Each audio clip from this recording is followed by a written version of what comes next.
I just finished another book review. This is the review. Anyway, Counting the Cost. It's a memoir with Jill Duggar. So I had already read Ginger's book, and then I saw Jill had a book, and I was like, oh, I totally want to read this. And this is much different than Ginger's book. This is more telling the story of what happened, all the things that were good and bad that happened with being a TV family, and being reality stars. I would say Ginger's was more like separating the two, like trying to separate Gothard's ideas versus real Christianity. And this one is mainly telling her actual story and her experiences and how she felt ostracized and how she was making choices for herself.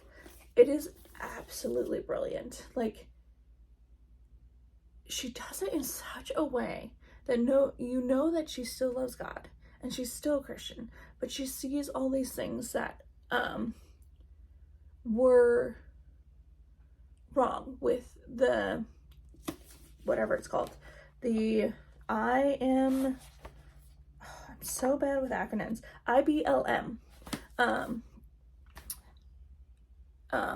atmosphere. And like, she straight up calls it a cult, which I have always thought that, because I mean, I grew up Christian, and whenever I watched the Duggars, because I'm like, hey, it's a Christian family on TV, that's so cool. But it's also like way different than the way I was brought up, because for example, my parents are very much for women having their own career and having something that if they don't get married, or heaven forbid something happens to your husband, then you are there and you can support your family and yourself. And so my parents were really huge advocates for a woman being independent, as well as being like a helpmate, but mainly like you can be independent as well if you need to be.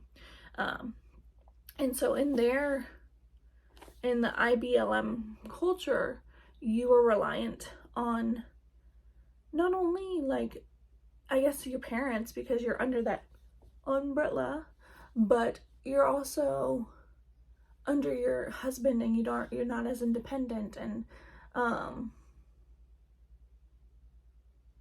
guess for me, it was like, it made me so grateful for the parents I have.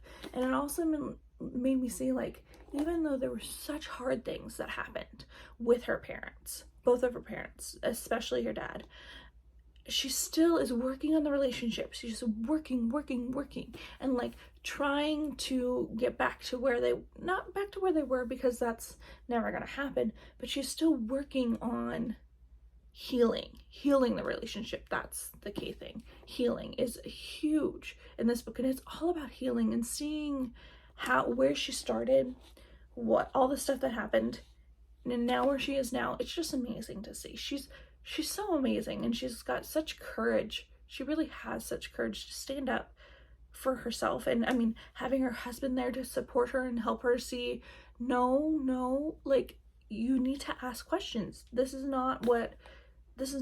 Like, so good. And just to see all the depths of stuff that was like never talked about, and like you really couldn't find information on, like her feelings on stuff, and like how the media, of course, rewrote their narrative all the time, just trying to say things to kind of like stir the pot. And it was just interesting to see her perspective on everything, and to see mainly her healing journey, her journey and her healing journey, and how it's really affected her life, and how she is be able to still follow Jesus and love Jesus, but also be her own person and know who she is as a person. It just was absolutely brilliant. Anyway, I know I rant and rave, but I just really highly recommend this book, especially because then you get to see her perspective. She is a very strong, independent woman, but she also has the love of her husband, and they're both strong together. It just was so brilliant. Anyway, I hope you all enjoyed this review and you'll have a great day.